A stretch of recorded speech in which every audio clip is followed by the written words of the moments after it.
Hi hello welcome to our channel. ഇത് നമ്മൾ പുഴുങ്ങിയ മുട്ട വെച്ചിട്ട് വളരെ ഈസി ആയിട്ട് നല്ല അടിപൊളി റെസിപ്പി ആയിട്ടാണ് ചെയ്തെടുക്കുന്നത്. അപ്പോൾ അതിനായിട്ട് 4 മുട്ട ഞാൻ പുഴുങ്ങി തൊലിയൊക്കെ കളഞ്ഞ് റെഡിയാക്കി എടുത്തിട്ടുണ്ട്. പിന്നെ നമ്മൾ ഒരു കത്തി വെച്ചിട്ട് ഇതുപോലെ ആ ഒരു മുട്ടയുടെ വൈറ്റ് ഭാഗം മാത്രം ജസ്റ്റ് ഒന്നിങ്ങനെ കട്ട് ചെയ്തെടുക്കാൻ കേട്ടോ. ആ ഒരു എഗ്ഗിൻ്റെ യോക്ക് കട്ട് ചെയ്യാതെ വൈറ്റ് മാത്രമായിട്ട് പകുതിയാക്കി കട്ട് ചെയ്യുക. എന്നിട്ട് ആ ഒരു പകുതി നമ്മൾ ഇതുപോലെ വീണ്ടും 2 പീസായിട്ട് കട്ട് ചെയ്ത് വെക്കുന്നുണ്ട്. അപ്പോൾ അങ്ങനെ നമ്മൾ 4 മുട്ട ഇതുപോലെ വൈറ്റ് 4 പീസായിട്ടും ആ ഒരു എഗ് യോക്ക് വേറെ ആക്കിയിട്ടും കട്ട് ചെയ്ത് റെഡിയാക്കി എടുത്തിട്ടുണ്ട്. ഇനി നമുക്കിതിലേക്ക് നല്ലൊരു അടിപൊളിയായിട്ടൊരു മസാല റെഡിയാക്കി എടുക്കണം. അപ്പോൾ അതിനായിട്ട് ഞാനൊരു പാനിലേക്ക് 2 ടേബിൾ സ്പൂണോളം വെളിച്ചെണ്ണ ഒഴിച്ച് കൊടുത്തിട്ട് ഒരു സവാള ചെറിയ പീസായിട്ട് കട്ട് ചെയ്ത് ചേർത്ത് കൊടുക്കുന്നുണ്ട്. അപ്പോൾ ചെറുതായിട്ടൊന്ന് വഴന്ന് വരുന്ന സമയത്ത് നമ്മളിതിലേക്ക് കുറച്ച് മഞ്ഞൾപ്പൊടിയും ഉപ്പും ചേർത്തിട്ടൊന്ന് വഴറ്റി കൊടുക്കുക കേട്ടോ.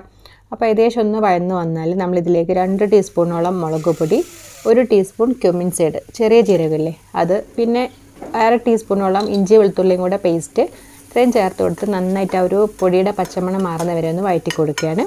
കൂടെ തന്നെ കുറച്ച് കറിവേപ്പിലയും കൂടെ ചേർത്ത് നന്നായിട്ടൊന്ന് വഴറ്റിയെടുക്കുന്നുണ്ട്.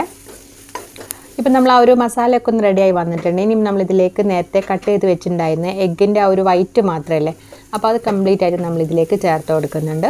എന്നിട്ട് എല്ലാം കൂടെ നന്നായിട്ട് നമ്മളൊന്ന് മിക്സ് ചെയ്ത് കൊടുക്കുകയാണ് കേട്ടോ.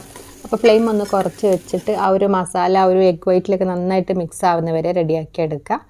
അപ്പോൾ അത്യാവശ്യം ഒരു 2 മിനിറ്റോളം നമ്മളൊന്ന് വഴറ്റി എടുത്തിട്ടുണ്ട്. എന്നിട്ട് ഇതിലേക്ക് നമ്മൾ ആ ഒരു എഗ്ഗിൻ്റെ യോക്കും കൂടെ ചേർത്ത് കൊടുത്തിട്ട് ഇതുപോലെ തന്നെ 2 മിനിറ്റ് നന്നായിട്ടൊന്ന് ചൂടാക്കി എടുക്കുകയാണ്.